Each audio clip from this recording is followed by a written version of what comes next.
All right, we're back and we're joined by Lexie Hull, the hustle, the X Factor, the deliverer of off-season Caitlin Clark content, the markswoman of the Indiana Fever. Lexie, how's it going? Good. Happy to be here. Thanks for being here. Appreciate you. So look, you've been on the Fever for 3 years now, but this year, you go from a rebuilding team to now you guys are selling out arenas. You're a fan favorite. You're being recognized on the street. Like, what has this been like? Is this like the basketball equivalent of being on the Beatles? I wish. I mean, it's been awesome. It's been so good. Definitely seen just such a growth year after year. So, I mean, it's been so fun. The fans in Indiana have been amazing. So just excited to keep playing there. You kind of got to this place too. There was a certain point in the season where it felt like every single time you were open in the corner, there was like this murmur of anticipation in the arena. And I think for those of us who watch sports, especially in a moment that you're a part of, we always just wonder, like, what is that actually like? What does it feel like? Do you feel like the energy of the arena? Is there a pressure that comes with it? Like, what was that experience like for you? I mean, it's so fun. It's so fun to have fans so engaged in a game. And I definitely feel like second half of the season, all of our shots, threes going up, fans are out of their seats and expecting it to go in. So that just feels so good to feel the confidence from them. But I would say I don't think there's extra pressure. I think it's just, it's so much more exciting. It's an exciting environment, electric environment, when you have fans so engaged. Yeah, it just seems like a really cool thing to be a part of. And it was also, it feels like whenever you're going off, it feels like the odometer for the Fever offense, right? Like, is there part of it that's fun for you knowing that, like, okay, if I'm getting open shots, that means that, like, Aaliyah's covered in the short corner. It means that, like, Caitlin's being trapped. Is there an element of fun for that for you? Yeah, I mean, I think, like, part of my role is just getting to the open spots, and we have such a good offense that people find the open person. So to be that open person, you get excited. You get excited for the opportunity to shoot and score and be part of the momentum. What's this all been like personally for you? Like, just to go from, I don't want to say relative anonymity. You won a national title. Women's sports has been growing for a long time, but obviously there was this explosion. I'm curious, like, has it impacted your personal life at all? I mean, I don't think it's been like too much of a change. I think it's all good things. I think, the biggest difference is walking through the grocery store in Indianapolis and, like, trying to just go get some groceries and someone fist bumps me and says, "Go Fever." Like, that's just a really cool environment. And it shows, the dedication of the fans and the fandom in the city. So that part's been awesome. When did that start happening? Like, when was the first time you started to sort of feel the recognition of like people when you're walking around? Honestly, the start of the season. I feel like people, once we found out we had the number one pick and once Caitlin declared, that kind of changed things, I think, for the city a little bit. People were just so excited to come support the Fever. We felt that in our preseason games. We felt that even on draft night, we filled Gamebridge, which felt crazy. Like, we're not even doing anything in Gamebridge and people are excited to watch the screen and see who we draft. So I think it's been so awesome and just the growth has been insane. That moment definitely felt like you guys crossed the Rubicon a little bit there. Like, just to have all those fans in the gym, just to watch something that they could have watched on TV. But I think it speaks to the fact that everybody sort of wants to be part of this collective experience. Like, you do want to enjoy it with people together. That's why the fans come together. It's, why people have been, like, packing out bars, all of that. Like, it just seems like that's what you guys have inspired in a sense. Like, and I mean, frankly, I kind of miss watching it. Like, what was like the most, I guess, was there anything that was surprising to you in terms of, people reaching out or, just like anything like that? I think, like, I remember the game that I, like, had my most points ever in the second half of the season. And I felt like all of these people were supporting me this whole time. And I didn't know that they were supporting me until that moment. So, like, you kind of forget that there's these people behind the scenes until they come out of the woodwork and say, like, "I've been following along this whole time. Like, I'm so proud of you." And that just feels so good to know that there's, such a community behind everybody on our team, even when you don't hear it every day. I'm guessing the Seattle moment was your favorite, but, other than that, I guess, like, with everything that you guys went through, from starting 1-8 to then, having this epic turnaround, being the best offense in the WNBA after the Olympic break, making the playoffs. and all the momentum that was really behind you guys. I'm curious, in the throes of when it was at its worst, what do you think allowed you guys to actually find a way to come together? Was there a player or a person? Was it all of you guys? I think it was honestly all of us. I think, we're all competitors. We're all professional athletes. We want to win. And I think we were just like sick that we had lost so many games and also feeling like we were better than that. Like there's a sense of like losing games and being like, okay, like we should lose that game. Like they're just a better team than us. But there were so many games where we feel like we lost, but we also at the same time feel like we should have won. We could have won. Like we're a better team, just as good of a team. Like we were at the early stages, we were playing some of the best teams in the league. So we had to like give ourselves a little bit of grace when it came to like our record because of the teams we were playing. So I think all of us just kind of like stuck together, trusted the process, and realized that like the start of the season isn't the biggest deal. It's how we finish and how we get better. And really proud of just the resiliency of the group. Do you have a favorite Caitlin practice story? Yeah, I do. There was one practice, Christy like turns on loud music because I can't remember where we were going, but we knew the arena was going to be loud. And so she turns on this like loud music and Caitlin screams. She's like, "Can someone turn it off? It's giving me a migraine." And everyone's like, what? And Christy like reacted and said, "What did you say?" And she like repeated it. And all of us were just we were all dying because if I would have said that, if anyone on our team would have said that and then been asked, "What did you say?" and you repeat it, like no one else is repeating it, but she did. And it was the funniest thing. We're all like rolling on the ground laughing. But no, she's great. There's a lot. She's just a funny person. Yeah. I mean, that's what you always hear. Everybody always says that she's really funny. She used to pull a lot of pranks in the Iowa days. Was there anything like that this season? Pranks? Not that I can think of during practice, but I mean, she's all like, she'll just throw out comments that are just funny. Like no one else is saying it but Caitlin. Mm-hmm. Yeah, there's a boldness there. There's definitely a boldness there. Like, was the "what did you say" a sort of like, "what did you say"? Like, you better not repeat that, or was it like a genuine like, I couldn't hear what you said? She was like, she knew what she said, but she wanted to see if she'd say it again for sure. Yeah. I mean that'll teach you a thing about somebody for sure. That's like definitely illuminating. I'm curious about like the competitive aspect of it too. I think it's something you've talked about in the past too, that she's just kind of raised the competitiveness level. Was there a moment where like you finally got, like everybody talks about her, like Iowa, everybody's watching, like where you actually get into practice together and you're like, oh, like she's a gamer? Yeah, I think we play against guys during practice, we play against ourselves. But like if her team's not winning in a scrimmage or a drill, like she's competitive and she's gonna do everything she can to win. And I think it just shows the type of player she is. Like if it's not working, she's gonna try to figure it out. And you definitely want her on your side.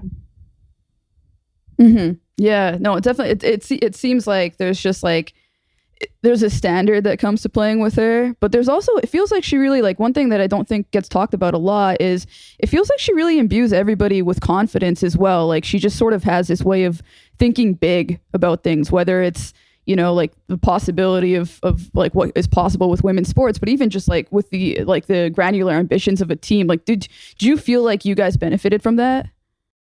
Yeah. I think, she sees the game at a bigger scale, obviously with the platform that she's created for herself, and then that's transitioned to the game. It's huge. And I think like for me, especially as a point guard and as someone that's delivering a lot of the passes that lead to shots, like if I miss, she's definitely going to say like, "You got the next one." Like I can count on her for keeping me like confident and positive. So yeah, I think that shows the player that she is and the leader she is as a point guard.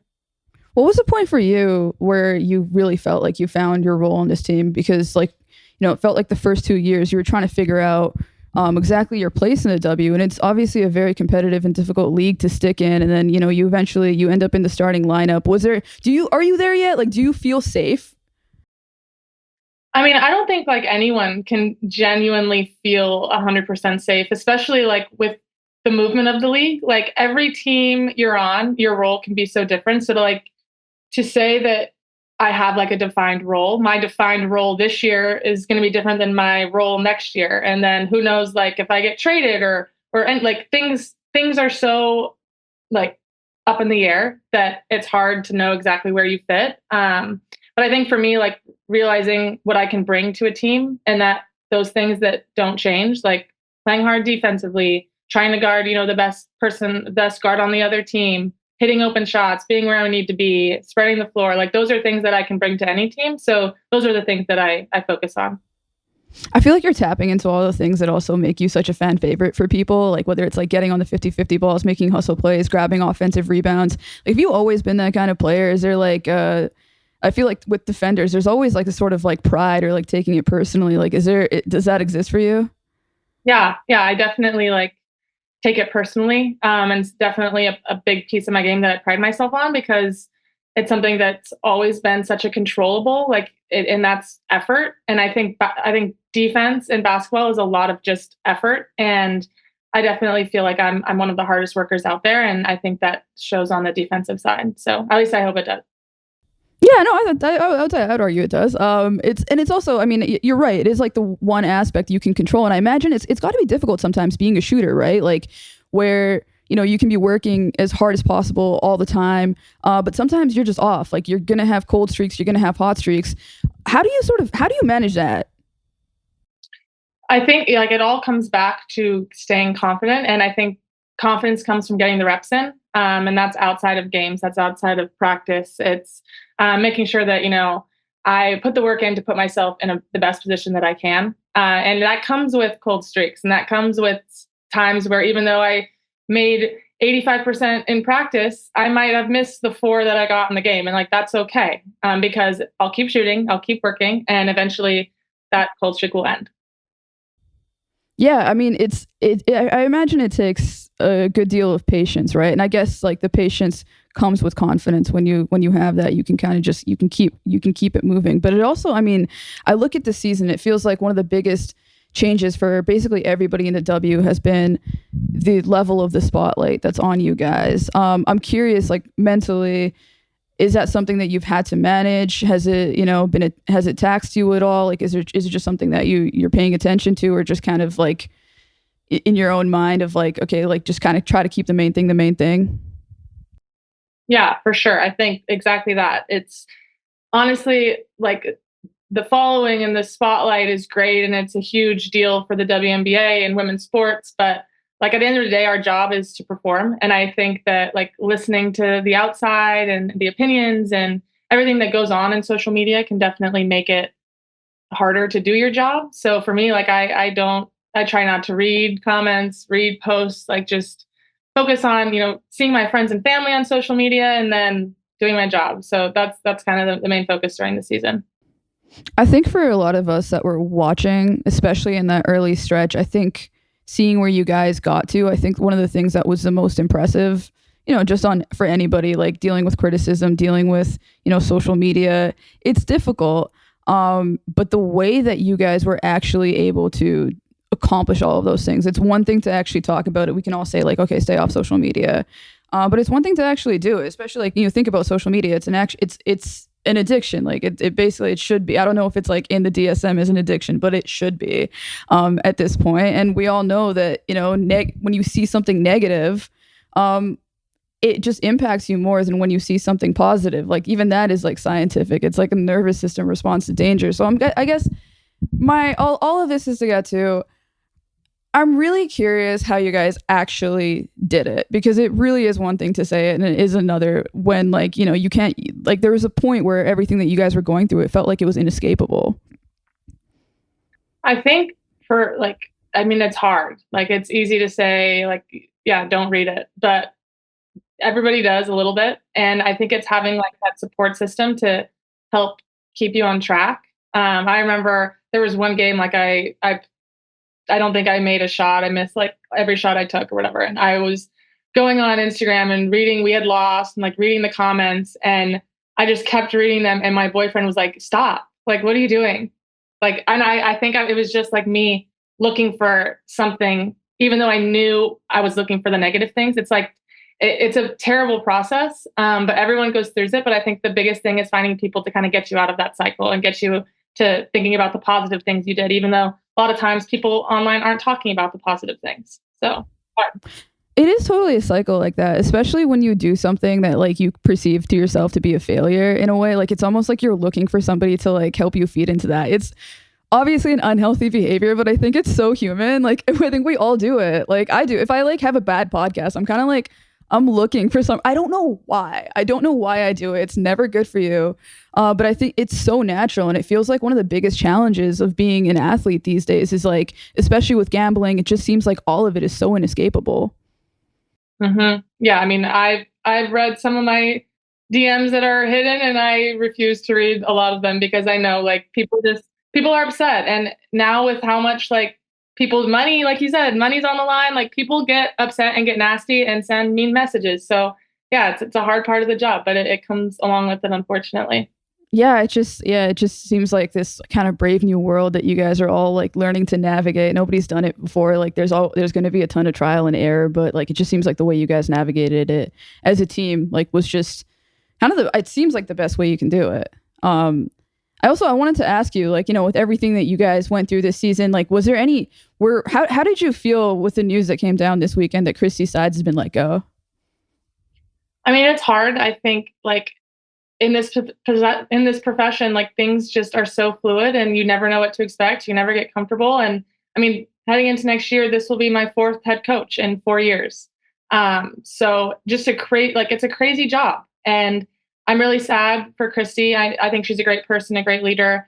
Excited to see what she does in the future and excited about where our new coach will take us. So yeah, it's unfortunate. And it's, I mean, looking at the league, 7 teams with new head coaches, that's an insane statistic. Like the teams are going to look so different and they're going to play different. So it's exciting future for the league, but it's also like, it's sad to see that some eras are ending. Yeah. What do you make of all the turnover and sort of, it does feel like, you know, there's like an inflection point where parts of the WNBA's past may not be making it to the future. I think it's moving in a good direction. I think that it's because it's more competitive and there's more eyes on it. The pool of coaches that we can choose from, I think will only get bigger and bigger. I think we're going to have great coaches coming up and just excited to see, you know, what those eras look like. Like it's unpredictable at this point, but excited to, you know, talk about it in a year from now. I was told to ask you this. What has it been like trying to get Caitlin to be more online?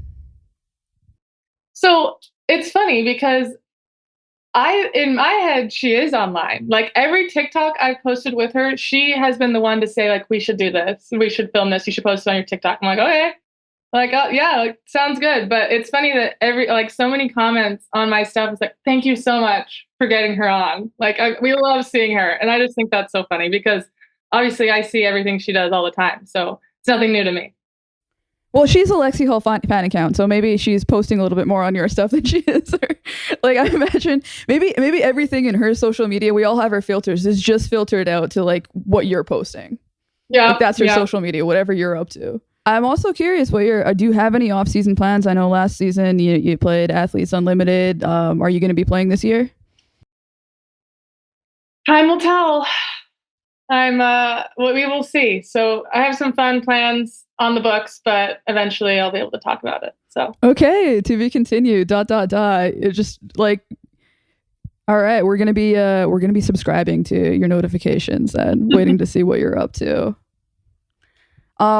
One thing I also wanted to ask you, I wanted to kind of close it out with this. I always like asking at like almost any athlete this. Like what is your favorite thing about basketball? I get asked this and it's the same thing every time. And for me, it's the people. I wouldn't know majority of my close friends if it wasn't for basketball. So it's the people and the places that I've got to go because of it. And I think that makes the sport so awesome because it's who it brings together.